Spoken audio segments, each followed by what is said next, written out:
Today is Tuesday, April 9th, 2019, and this is a Prescott City Council study session. Let's please call roll. Mayor Mangarelli? Present. Mayor Pro Tem Orr? Here. Councilman Blair? Yes. Councilman Good? Here. Councilman Lamerson? Here. Councilwoman Scholl? Here. Councilman Sischka? Here. All are present. Thank you. We have two items on the agenda today. We do have public comment cards. Later at the voting session, we actually have an opportunity for public comment on the impact fees, so we'll do that then, but you can grab your comment card now if you'd like for the impact fees.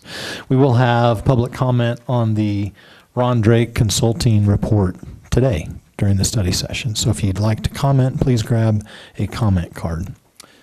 All right, let's go with item 3A, please. Presentation of the proposed development impact fees. Thank you, Maureen. Mayor and Council, we are in the 8th month of the exciting 12-month journey that the state legislature has dictated that we do to put in place impact fees. The full statute, obviously, once you start having documents, is only 225 days, but that started in November. So our goal, of course, is to proceed through this and have our new impact fees in by August 1st, which is the required date because it's 5 years from the last impact fees. So as we go through today, I have a brief presentation just to cover kind of the big areas of the study, talk about some of the non-utility impact fee projects and plans in there, make sure everybody understands what's going on. To clarify, and we've gone through all the things we're going to talk about today in previous presentations, with the public hearing and we're getting close to the actual decision on impact fees, I wanted to be sure everybody was clear. We're moving our water system development impact fees. We're consolidating our current 10 service areas into 2 service areas. 5 years ago, we developed it with 10 service areas. It doesn't work very well. Projects overlap. We were trying to follow the state law as strict as we could. As we see how it's been implemented across the state, the service areas are much more consolidated. So we're doing that there. One service area, as we'll talk about, is basically the Chino Valley service area, and the other service area is basically the City of Prescott service area. Our wastewater system fee is going from 9 service areas to 1. And of course, that goes along with our capital projects where we're trying to consolidate to 1 wastewater treatment plant. So that beyond the issues with the legislation, it makes sense from an operational standpoint. And of course, we only have 1 water resource fee. When we went into this back in August, we had a presentation and council outlined several non-utility impact fees that we were to look at, including streets, police, fire, library, and parks. And as we've discussed at previous meetings, parks and library did not work out for various reasons, but today we have the proposed fees for these 3 service areas. The next few slides, and again, a lot of these slides you've seen before, just trying to make a point here. Impact fees are only used for new facilities that are needed for growth. They're not used to replace facilities. They're not used for operational staff or any employee staff or replacement of anything. It's new facilities. So in wet water, we have over the next several years, we have $116 million in capital. Only 24% of that is going to be coming from impact fees. The rest has to come from rates. And council, of course, adopted rates a couple months ago to cover that. In wastewater, same way, $79 million over the next few years. 46% is all that's going to come from impact fees. The rest is going to have to come from rates. The 3 new non-utility areas, streets, has about $18 million worth of projects with 30% coming from impact fees. The rest is going to have to come from highway user, the gas tax revenue we receive, or our 1-cent sales tax. Police, about $3.8 million, 42% from impact fees. The rest of it is general fund, which of course is always difficult, always challenged with other projects. Fire, of course, 2.8, same way, 50% from impact fees, 50% from the general fund, if you will. So I want to clearly state our base fees so that everybody was clear on it. So in our water, in our service area A, which is essentially the Chino Valley service area, we're going from a current fee of $827 to $862. Within the city of Prescott, we had a range of fees with all those districts. So the new fee will be $5,292. Our water resource fee, which is essentially only used for the debt service on the Big Chino Water Ranch purses, our share of that is basically staying the same, going from $14.81 to $14.41. And wastewater, again, the consolidation of the areas, going to the new fee is $3,020, and this is for a medium-sized house. The utility fees are, of course, centered around the size of the meter, the ones we just went over here. Get my screen. And as meters increase for commercial or whatever, those fees increase based on equivalent demand units. Now, police, fire, and streets obviously aren't tied to your water usage in any way, so we had to come up with another way through the rate study. We talked about this in our previous thing. Staff is proposing and bringing forward today 3 different residential fees, basically a small, medium, and large house based on square footage. So 1,800 square feet or less would be about $1,000 with the various fees. 18 to 26 would be a medium home at $1,659, and then anything over 26 would be about $2,000, $1,953. Now, the new law requires that impact fees are charged on commercial as well. And to do that, you got to group those commercial areas into different categories. We have industrial, office, and retail and restaurant. And again, the reason they're in different categories is because each of those type of business has a different makeup, a different impact on trips, road trips, police calls, that type of stuff. So that's why you'll see the fee is different on a per square foot. Like for streets, 51 cents per square foot for industrial, but $2.33 for restaurant and retail. So it does hit those areas that frequent the use of the roads and so on. These fees, of course, are made up of capital projects, and we've shown the capital projects, but I want to bring them up again and make sure that council doesn't have any questions. A lot of the capital projects have operational demands that I want to be sure the council is clear on. If we do this, we're committing to these capital projects. We're committing that we're going to build these in the next 10 years. So it's important that we make sure that we all agree. So in streets, and again, you've seen these tables before. We've added a column on the far right that basically takes the medium home and tells you how much of the $1,040, that's the streets impact fee on a medium home, is related to each one of these projects over the next 5 years. So the project number 2, the leveling of the dells that we've discussed, puts about $328. That was a joke, by the way. Yes, joke, sorry. It's accountant humor. I know how stuff gets out around here. Yeah. So that gives you a little thought. Now, if we want to discuss any of these, of course, Public Works is here. Any questions on the street projects as we look at these?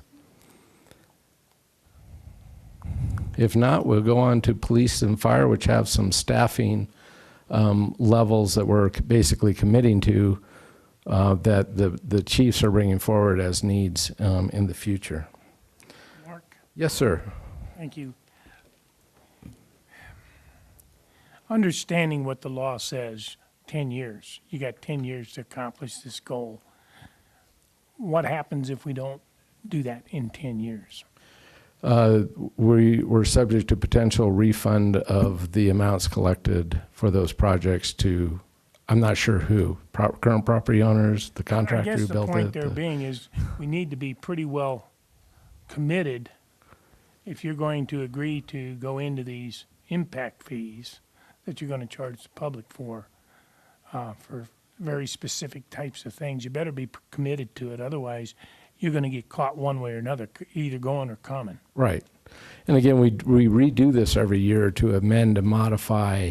That's more on a gradual basis. It's not a complete change. So what you're telling us here in front of God and Country is that we do have the opportunity on an annual basis to modify that we're not committed. No, on every 5 years, we go through this 12-month process. It's not something that can easily be modified each year. There is provisions for minor modifications that move the fee less than 5%, but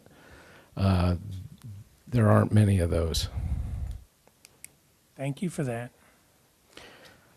All right, looking at police, again, these are new, it talks about growth, the amount of space of 12,157, 47% related to growth for police building expansion needs, and it talks about 6 new vehicles. And again, these are new vehicles for new staff, and I would, again, say the police chiefs are here to talk about that. If council has questions, how many people that means, what does that mean over the next 10 years?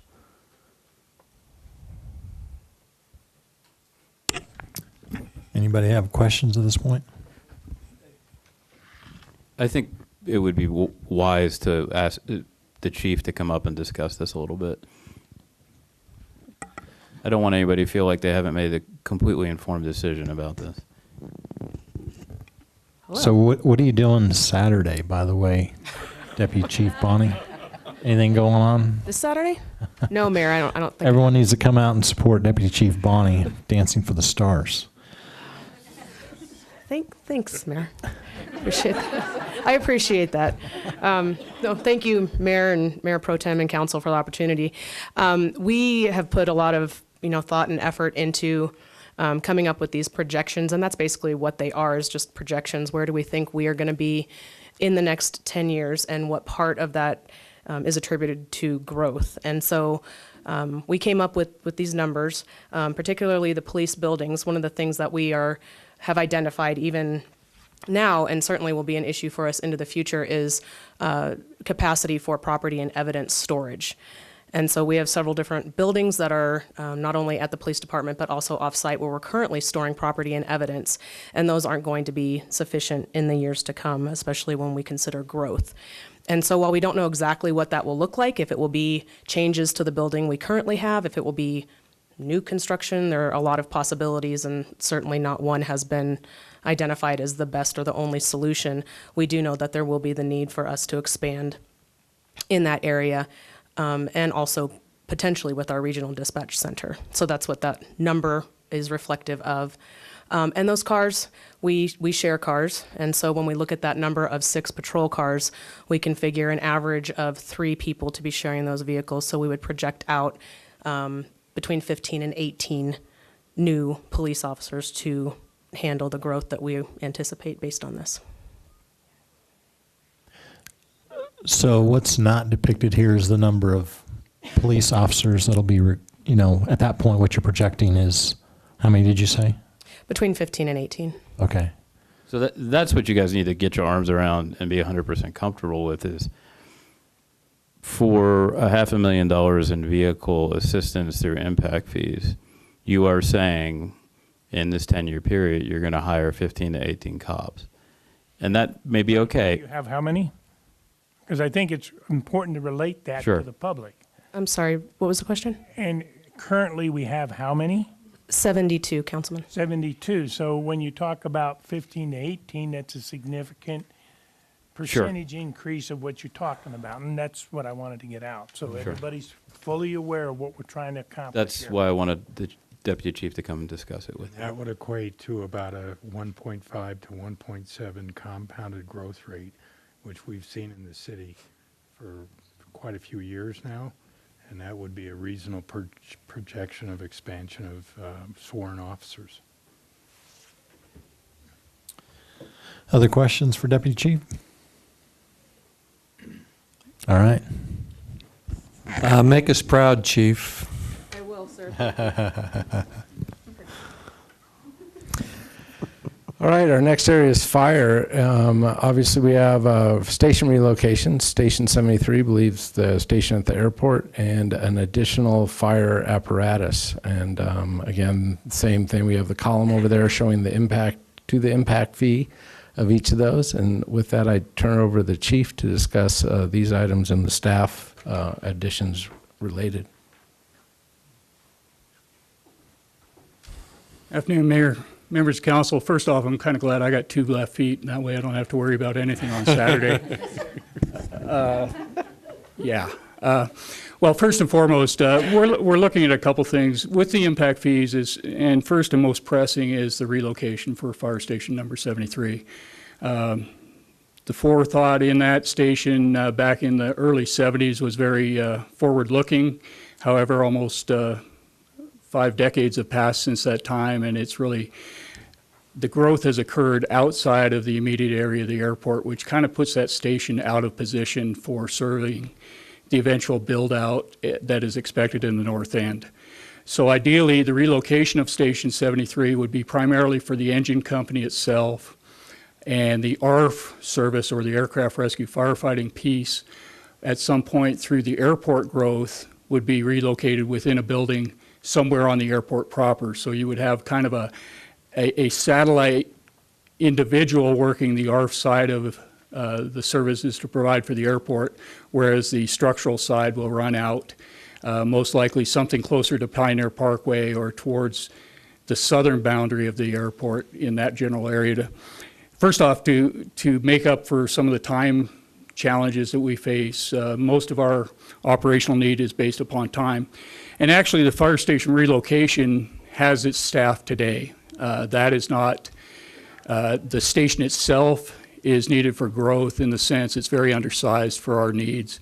Right now, since this station was designed and built, we've added specialties such as special operations, water rescue, technical rescue, and we've gained the resources for those specialties without any added capacity. So we have a lot of our very costly resources resting outside. There is a growth potential that was affirmed really in 2014 under the ICMA study, the International City Managers Association study, reaffirmed in the buildup of Prop 443 by an International Association of Firefighters study, and then most recently 2 weeks ago with the Community Risk Assessment and Standards Cover, that we have some major challenges in time delivery of our services. We're well beyond what would be normal. And with that, to eventually do that, I'd look forward that we need to add this particular fire engine into the mix. Regretfully, in some cases, the facilities themselves are usually the easier part of the equation to fulfill. It's the long-term costs that come with the human capital. Right at the moment, we are really struggling to stay within any recognized standards, and this would help bridge the gap where we have it mostly just because of geographical layout and topography getting to, and that's kind of the areas, if you triangulate, and that's kind of complex to paint here, but from the current airport up to Watson Lake, across Willow Lake Road, and kind of in that area where all that growth has happened and the infill on Prescott Lakes, we've created a major gap. So that station, or that vehicle would serve to deliver that service, but it does come with a cost of about 12 persons, 3 captains, 3 engineers, and 6 firefighters. With that, I'd entertain any further questions. So this, Chief, doesn't address Station 74 smoke tree is kind of a tough area in there in terms of getting in and out of there, and there's a safety issue, but this is not, that's not addressed here. That is not addressed here, and it would be very difficult to tie that to new growth. Those challenges that we face on a daily basis in and out of that station is very challenging, to say the least. Anybody that's driven there, it was great when it was built, probably in the early 80s, but the challenge is Prescott Lakes, or Smoke Tree now, is much more traveled than it was back then. Yeah, and 73 at the airport, you have to have 3 firefighters there all the time, right? Actually, you have 3 that staff the fire engine and 1 that staffs the ARF. So you have 3,000 square feet that includes 3 vehicles, a weight room, 4 people, and a very small, undersized crew quarters. But if you abandon that station, you were talking about, how would you take care of ARF? Well, hopefully through some FAA, because the airport fire station today is very much to one end of the active runway. The FAA, we meet the time distance requirements, but upon the runway being extended, those are going to be harder to fulfill. Therefore, I think we'll be able to access those monies to build that at a 90-10 percentage using FAA and federal monies. So it's going to have to move to the west, more or less, if the runway is extended. I'm sorry, to the east. Yeah. Yeah, north. I thought I was being directional dyslexic. No, to the east towards where the tower and the fire center is and those particular attributes. Mayor Pro Tem? Yeah, so Chief, relocating the fire station is not what's going to add personnel. That is correct. What's adding personnel will be the new vehicle. The new vehicle, and then you would have to find a location for that. It's in our capital, it's identified within our capital plan, but the monies were not sufficient enough to do everything that needs to be done. We haven't added fire stations, I don't believe, since like very late in the 90s, and our population has gone up quite exponentially since then. But we could relocate the airport without adding the vehicle. Yes, the vehicle currently exists for the airport fire station or a relocation of Station 73. You're Okay. correct. Then we would need the 12 additional firefighters. Not for this station, but you need another station in addition to that station. You don't need any new people to relocate fire station number 73. They're already in place. The new people are needed for improved service times, if that is the wishes of the community. So Mayor, if I could, I guess, I'll just be really blunt here. All of these extra positions come out of general fund. Yes. And one of the things when we tackled this unfunded liability, one of the things that we really focused on was to not bring on additional staff. I'm not going to say unnecessarily, but to bring on additional staff, because then it's going to be harder for us to continue to pay down this unfunded liability. So in 5 years, when we're in a better position with our unfunded liability, is it then possible for us to address these? Well, yes, definitely 5 years from now when we do the study again, we can look at adding a vehicle at that point. Of course, you miss any permits, any additional growth that happened between now and then. But you could adjust it either way at that point. Well, it's adjusted for how the service need for the projected growth, but yeah, it wouldn't be significantly different. I mean, the issue is the service level that you want to provide. So we still have a $69 million. I know the mayor likes to brag on it only being $69 million, but we still have a huge debt out there that we need to pay down. Yeah, you're in a rock and a hard place. If you want You are. to capture, the impact fees, then you got to set this in motion. But you're committed, as Councilman Lamerson pointed out to us earlier, for 10 years. You got to make this happen. If I could offer just a little bit of insight as well. For the Station 73 location, there are no added people. Right. Well, that's what I wanted to Right. clarify. Yes, ma'am. Yeah. It's the truck that adds the people. The truck would add the people and eventuality of a station too. So there is added cost there, but again, the bricks and sticks are much less costly than the people are. Councilman Lamerson? Thank you, Mayor. Again, trying to acknowledge the demographic that's in the city, the demands of a community that's similar to Prescott in age demographic, I guess. I don't know how to say that politely. We have a bunch of people here that kind of look like us, they have silver hair and stuff like that. And time is critical. Seasoned. Thank you. Yeah, and time is critical. So, at the end of the day, the personnel that you need to respond to some of the things that are necessary for older people than younger people, I think are kind of critical at a given point in time. And if you could just share, I know that we have a number of responses that don't have a thing to do with fire. Mm-hmm. They have to do with medical. And medical is very critical at different age brackets for timely responses, not necessarily getting there in 3 minutes, but getting there in 1.5 minutes to 2 minutes. It could be life and death. Am I mistaken on any of this? Your most critical type patients, and what we try to benchmark it by is by a cardiac arrest. Brain death starts at about 6 minutes or less, and anything over a total response time of 6 minutes decreases the outcome of being positive exponentially. Is there another vehicle that we could consider for EMT purposes that's different than a fire truck?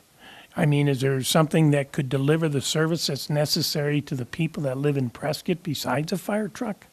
Yes, sir, and actually that's been proposed. It's a little premature to see what the outcome is on that at this particular time. It's in the current budget year. Okay, well then it's difficult to sit here and get all excited about a fire truck if indeed I know ahead of time that we may be looking at a different model or because of demographics, a different way to deliver our service. I think what you have here is you have really bad legislation that you have to work under the auspices of. I mean, if we were sitting here in 09 or 08, everybody would have probably said, yeah, let's do this, impact fees make sense. But then you went through, the largest recession since the Great Depression. And coming out in 19, if you'd have started this in 9, you would have had to add 27 public safety people. Right? So there's a risk and reward with this. And before you make a call, I think every one of you needs to really understand that there are ramifications of doing this. I'm not saying it's a bad idea. I think trying to get some assistance from growth makes a lot of sense. But again, there's not a lot of flexibility with this. This is, you either do it or you don't.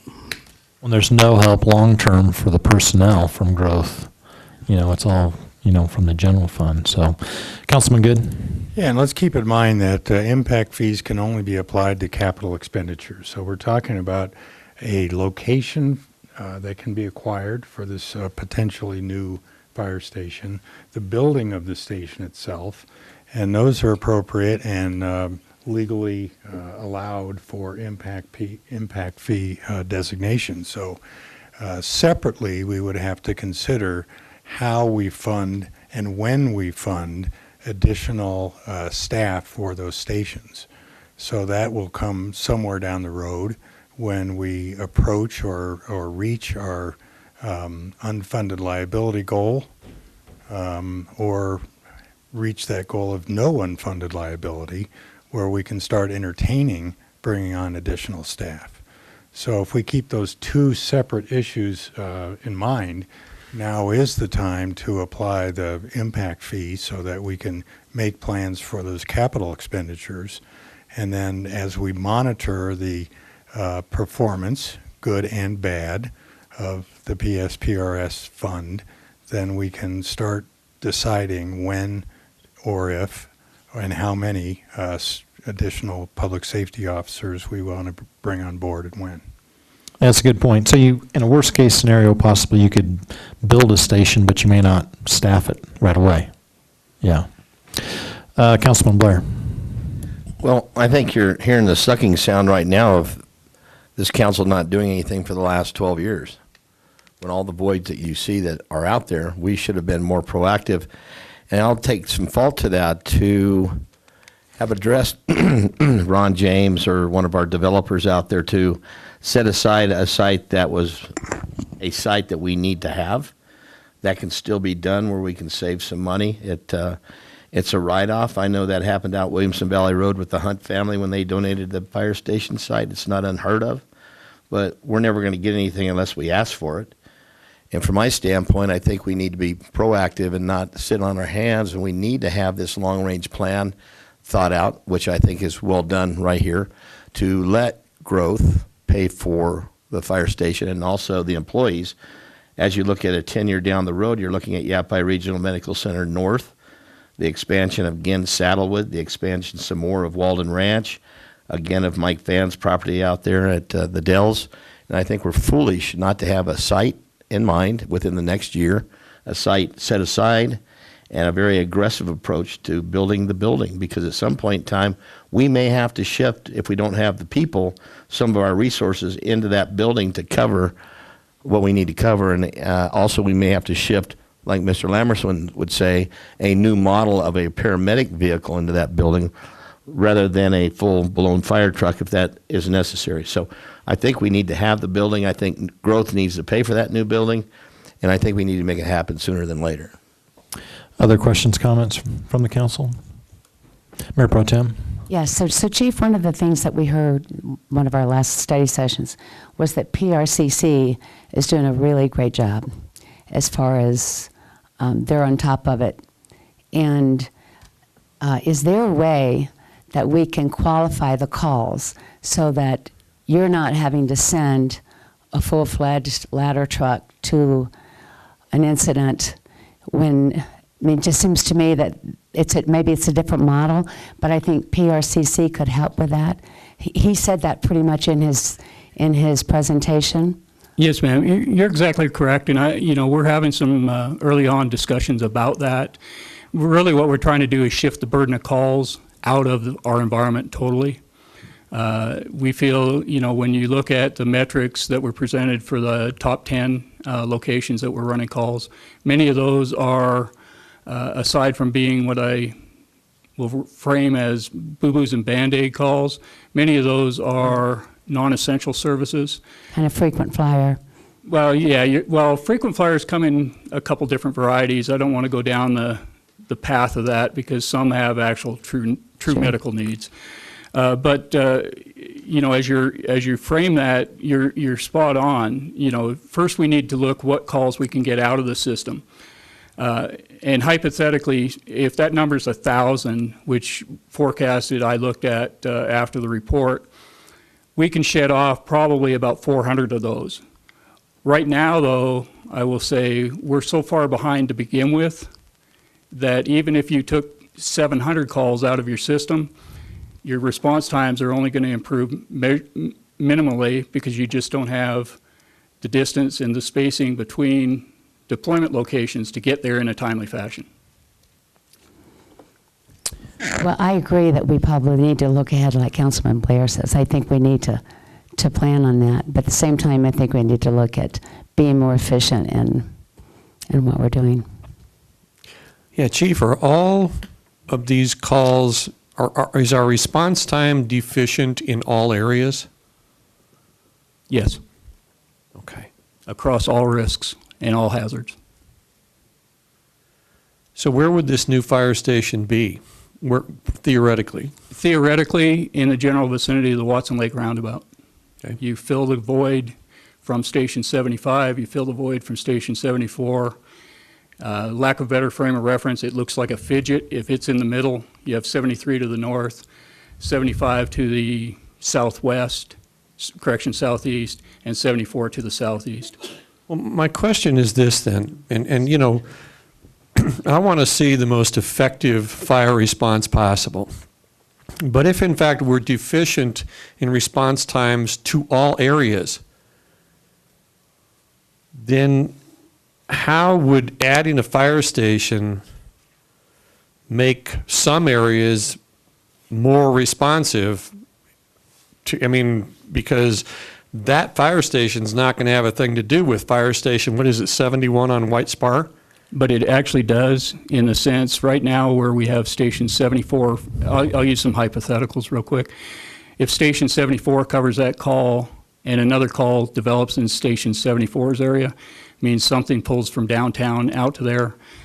So you create a gap in the city, 71's still in town. Likewise, if 71's out on a call and something else happens in its area, it's more about improving the reliability of an engine being available for the call as compared to adding the fire engine. Right now, we have gaps in our reliability that create these long time turnarounds in order to get there. That combined with our geography going up and around versus straight through creates the burden that we have. And it's been in place many, many, many decades. The city's growth patterns are just kind of less than usual. So when we talk about inadequate response time through all areas, is that average response time? Are we not making a single call in the normal amount of time that you'd want to respond in? Councilman Shishka, averages don't work for us, Yeah. and the reason being half it means it's above and half means it's below. Those are to the 90th percentile, which means 9 out of 10 calls is within a defined period of time. Sure. Our 90th percentile right at the moment rests about 9.5 minutes, with a national preferred best practice of about 6.5 minutes. That's from all locations. And that's system-wide, that's not just one location. It's kind of a complex thing to explain up here as well. So. Well, it actually sounds kind of scary. Yeah, but- it is. You know, what if we took a look at it from a strategic standpoint?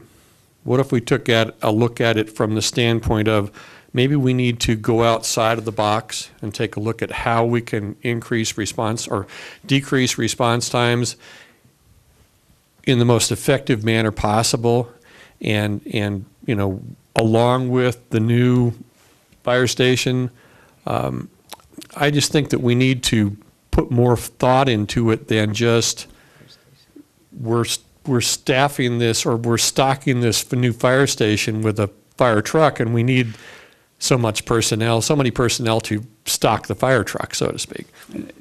First off, I wouldn't do it all in one fell swoop. That would not be my suggestion. Yeah. My suggestion would be stand up a low acuity unit to see what kind of shift volume or what call volume you can shift. Sure. Once you know that, then you can say, hey, we do not need this or we do need this, and then base it upon that need. Right at the moment, we know we have more calls than we have the ability to deliver service in a timely fashion. If you can take the brunt of the non-emergent calls, take those out of the picture, serve them by a low acuity unit, which has been proposed a couple times now during my tenure, and then you move that unit into place to run everything that's non-emergent, your reliability would increase significantly. Thank you.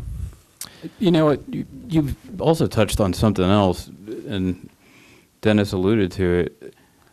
The top 10 users of the system, 9 of them are assisted living facilities or nursing homes. There needs to be some discussion about whether or not it's appropriate for us to be supplementing nursing home and assisted living facility staffing levels. And the VA is part of that as well. Yeah, and the other one is the VA, which last time I checked is a hospital. Well, you know, there needs to be a real thought as to why we're sending fire trucks to a hospital where there are, I assume, nurses and doctors. These are a lot of questions that need to be answered, and one of the answers is when you talk about call volume, you need to find calls that maybe we don't need to be going on. Right, and to the hospital point, even YRMC calls a fire truck when there's a patient in their parking lot to get it from the parking lot in the doors, because they are not afforded the opportunity to transport patients. It's a dilemma, and much of it's at the state. I'm not saying it's reasonable or even makes any sense. That's just the kind of the ground rules. Okay. We need to get to item B so quickly. Councilman Lamerson. Thank you, Mayor. So real quickly, Chief, what do you need to do to get to 6.5 minutes? I'm sorry? So what do you need to do to get to 6.5 minutes? We need to shed the capacity of the current calls for service that are non-essential and add capacity to respond to low acuity calls, therefore increasing the reliability of your fire engines in district. Sounds like management. Thank you very much. 6 people. Mark, what else do you have there, buddy? Only about 20 more slides. Well, It's not good. no, just some quick comparisons. Looking here, we have an office, and we've gotten rid of some of the columns to try to make this clear. This is an office building, or an office, 5,000 square feet on a 5/8 inch meter. Their current impact fees are at the high end are 9,000. The proposed that we just went over are about 18,000. That compares to Prescott Valley, which would be about 11,681. Restaurant, currently 8,401, going to be going to 26,403, compared to Prescott Valley at 16,081. Retail, currently, again, the size is in the footnotes, is 10,000 square foot retail. Currently 28,000, going to be going to 49,572, compared to Prescott Valley, which it would be 34,299. And residential, what we did here, this is the medium for typical house, currently at high end 9,000, looking to go to 11,413 compared to Prescott Valley, 11,227. Very comparable to Prescott Valley there. And multifamily, this is a 10 dwelling unit multifamily using the small house or the small square footage. Currently 30,000 would be going to 43,192 compared to Prescott Valley at 65,336. With that, I just want to go over the remaining calendar. Obviously, the ones are in bold are the ones that are happening still in the future. Today, we have a public hearing. Any input we get from council or the public today that council wants us to amend the IIP, these fees are based on what's in the IIP. That information needs to be posted in an amended IIP this week on our website so that council can look at adopting the amended IIP on May 14th before it considers proposed development impact fees on May 14th. We have some changes to the original IIP related to water and wastewater projects where some percentages have changed. They all fall below the 5% threshold, so there is no additional public hearing needs, but there is a publishing notice that we need to get them out this week. And then obviously if we're able to achieve this calendar, we will have fees in place by August 1st, which is the requirement for the timeline. With that, any other questions? Questions, comments from the council? You went over your budgeted time, but let it go this time. I would point out I did not. The police and fire chief did. All right. Thanks, Mark. Let's move on to item 3B, please. Report on the Prescott Gap Analysis by Ron Drake Consulting. Well, good afternoon and aloha, Mayor and Honorable Council. I'm Darla DeVille, Community Affairs Manager for the Northwest Division of APS. I also serve on the Board of Directors for Prescott Downtown Partnership as well as the Chamber Foundation Board. It's my privilege, oh, and most importantly, I'm a resident of Prescott, by the way. It's my privilege to be able to at least kickstart off the initial overview of the Ron Drake visit. And it's really very important to share with everyone how meaningful the collaboration and partnership was between four entities. Chamber of Commerce, Prescott Chamber of Commerce, Prescott Downtown Partnership, the City of Prescott, and your friends at APS. It didn't just happen overnight. It was, again, a partnership and a collaboration, and there were key people that served on the steering committee that helped to make this happen, and the vast majority are in the audience. So I think it's very important for them to at least maybe have a little wave out here so the council can put a face with a name. Kendall Jaspers, Sherry Heine, Margot Christensen, Sherry Shaw, Wendy Bridges, Haley Smith, John Heine, Ann Stewart, Candy Hull, Skylar Reeves, Audra Yamamoto, and Jennifer Herbert. That was the steering committee that worked long and hard, many hours, dedicated hours, to help bring Ron Drake here to share his perception of our beautiful downtown. Again, we did not bring him here to tell us what's right or wrong or anything else. It was a set of eyes. Who is Ron Drake? He's a downtown revitalization expert and consultant. Drake has years of experience restoring and enhancing downtowns across the country. And essentially, these four entities, as well as the steering committee, brought Ron here to take a look at this beautiful town of ours, to share that town with him, and to see how we can do things perhaps better.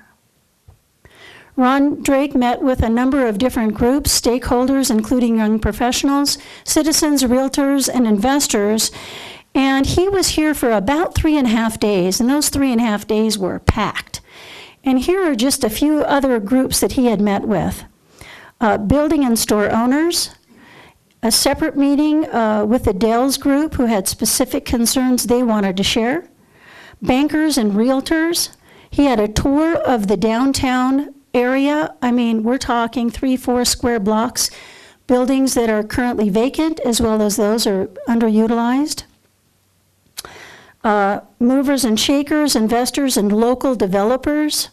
We had a meeting with the town hall, community and business leaders, a vision session where over 100 community members at Yavapai College met to share some of their enthusiastic vision for the downtown area and Prescott itself as well. So some of those will be coming out shortly for you. Prescott High School, we had the student council meet with Ron Drake. Boy, was that exciting. Lots of great information there, as well as the area young professionals. So just to share, there were a number of different groups meeting, one-on-one groups that we had meetings over lunch and collaborating, just ideas, sharing ideas and ways that we could revitalize our downtown area if that's indeed what we saw happening. And it was very interesting. Ron Drake's mantra essentially is inspire, equip, restore. But the steering committee came out with our own mantra, and that was like a result of everything that we heard over those 3.5 days. And those 3 words are preserve, enhance, and improve. So with that, I'd like to introduce our very own Haley Smith to share with you the gap analysis and some of the highlights and high points that came out of Ron Drake's visit. Thank you, Darla, for that introduction, and thank you, Mayor, Mayor Pro Tem, and Council for this opportunity. So in Ron Drake's gap analysis, and when he was talking to citizens of Prescott at the community visioning session, there were a lot of common themes that started to emerge. And each of their ideas and suggestions fell under either structural or cultural enhancements. And so here's a hierarchy that displays these common themes. So at the top, as I mentioned, everything fell under either structural and cultural enhancements. And then we have 4 different main themes: activities and entertainment, service delivery, downtown environment, and history and culture. And then under each of those, you have different sub-themes. And so I'll give you a moment to look over that hierarchy. And so again, these ideas came out of Ron's gap analysis, and it's also what he heard at the community visioning session from citizens of Prescott. And as Darla mentioned, Ron kept hearing 3 words from our citizens over and over again: preserve, improve, enhance. They wanted to make sure that the city preserved its history and heritage, improved its existing infrastructure, and enhanced its current assets. Then the steering committee sent out a community survey to different community groups and stakeholders that could not be a part of the community visioning session, and asked them the same 3 questions that Ron Drake asked at his visioning session. And the steering committee found that other community members said a lot of the same things. We're still seeing those common themes. People wanted establishments to stay open later. They wanted to see affordable downtown housing, more entertainment, more restaurant variety and shops geared toward locals. And they always came back to the fact that they wanted to see the city preserve the charm of the Courthouse Plaza. So what's next? What do we do with this information?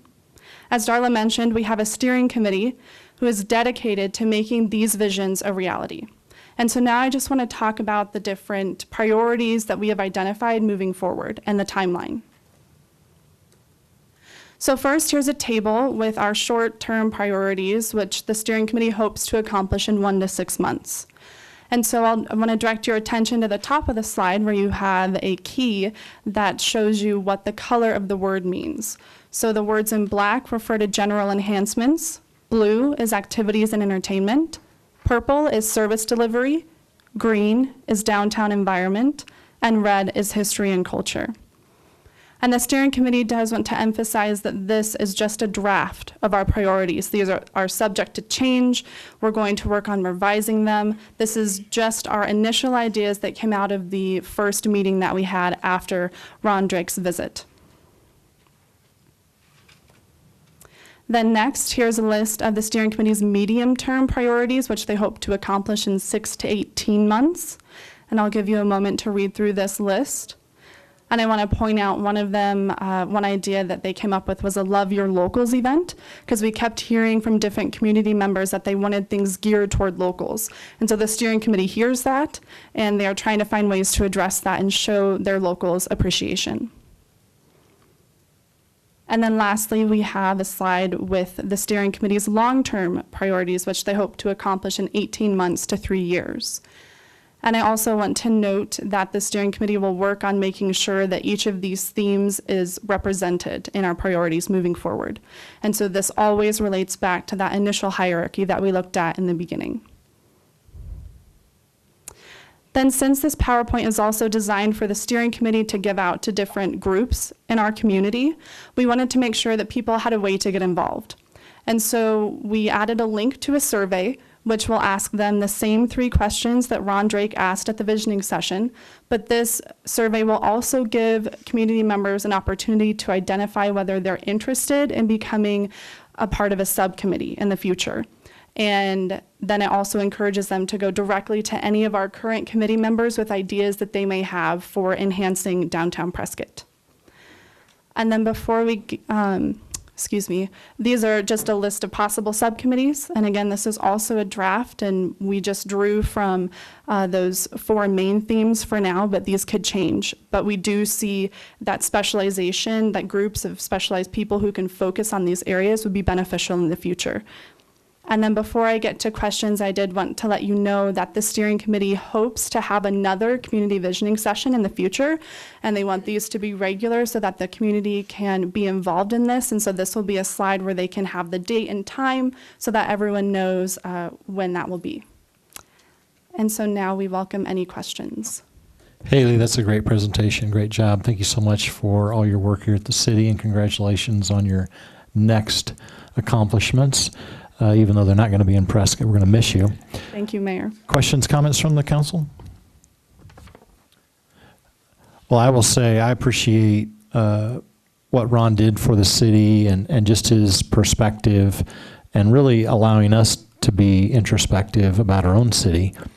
And I think there's a lot of great takeaways. I'm excited that there's a good system in place, that this just isn't lost.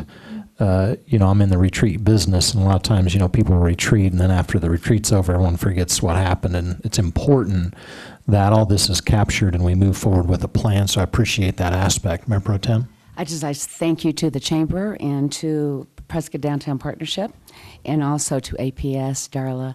And Haley, you've been wonderful, and we will miss you, but good luck in Mesa. Thank you.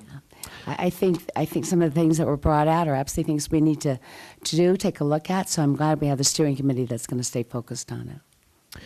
Any public comment? No, Mayor. Oh, we do have, yeah. Go ahead and come on up, and you can give that to the clerk as you come up. In the meantime, Councilman Good? Yeah, I just want to emphasize that I participated in a number of these meetings as well. And one of the things that I found many of the participants weren't aware of is the city is working on some of these specific recommendations already. So like a lot of things, I think it's up to us as a city body to communicate to the public some of the things we're working on. There are some good suggestions here that we could adopt, but there's also recognition that the market will respond to some of these needs, and government doesn't necessarily have to or even should step in and do that. But we can create an environment, I think, that makes certain things more likely to happen. I think some of the suggestions about loft development and things like that in the downtown core could be encouraged through maybe some improvements or easing of building requirements and codes and inspections. And again, that's something that we've been working on for the last couple of years to make the city much more development and building friendly, but it takes a while for that message to get out. So again, thank you, Haley. All right, we're going to get to you in just a second. Public comment? Edward Bowe, you want to go ahead? Know most of you. I live just south of the YMCA in that area called China Gardens. I call it China Gardens. I've been developing in Chicago for 40 years, We have one of the most successful business districts called Argyle International in Chicago. The Vietnamese survivors that came over occupied space that was 60% vacant when I moved in, and we redeveloped that. I wrote the business plan for that, and we're in the second iteration of that after 40 years. What I wanted to comment on specifically were just a couple of traffic issues and regarding the streetscape. I've been watching I'm an Uber driver, so I'm constantly up and down and around the square. What I'm suggesting to the council and to the business people is that the courthouse Gurley Street side be blocked off and not used for parking. Diagonal parking is dangerous. It's getting more dangerous. The public safety issue is extreme with crew cabs, 450s, 350s, these extended vehicles that are there in the traffic lane. They're supposed to be giving tickets, but the better solution would be to use temporary barricades during the summertime when the tourist business is here. You could use those barricades to block off the street, put in temporary ramps, decks to extend the sidewalk. Same thing on the east side of Monterey, or Montezuma. If you did the same thing on both, then the business district would have a lot more outdoor seating and availability for people to watch the world go by. In European cities, South American cities, throughout the world, you have these broadened boulevards and broadened areas where you have a chance to sit and partake of the city going past you. So I've traveled in Italy, France, throughout the world, and I know that this little town has the ability to do that even for 3 months. If you would block off and use Karen Fan's barricades, the ones that they use to divide the highways, and we've got Bashford improved. You could charge a fee for the parking lot, make more money, instead of giving everything away for free, and people could walk a block. The other thing you could do is like Jerome, where the outside parking area is quite distant from the municipal area, and they have little shuttles and taxis that take people back and forth from the parking area to those particular areas. Just those 2 blocks would make a huge difference in the income for the businesses that are there, and it would make the city a lot more attractive. Thank you so much. That's it. Thank you. Was that all you had, Maureen? Yes. Councilman Lamerson? Yeah, just a real quick echo a little bit of what Phil was saying. As you all know, we have discussed at council from time to time about redevelopment in the downtown, getting people to live back down here. And I know there's movements out there in the private sector to bring some opportunities for people to come back downtown where they belong. So just share that publicly. Very good. Well, again, echoing what Mayor Pro Tem said earlier, on behalf of the council, I want to thank all of our partners that helped with the consulting and all your efforts and work. We really, really appreciate it. And Haley, great job. Thank you so much. This meeting is adjourned. We'll reconvene at about 3:05.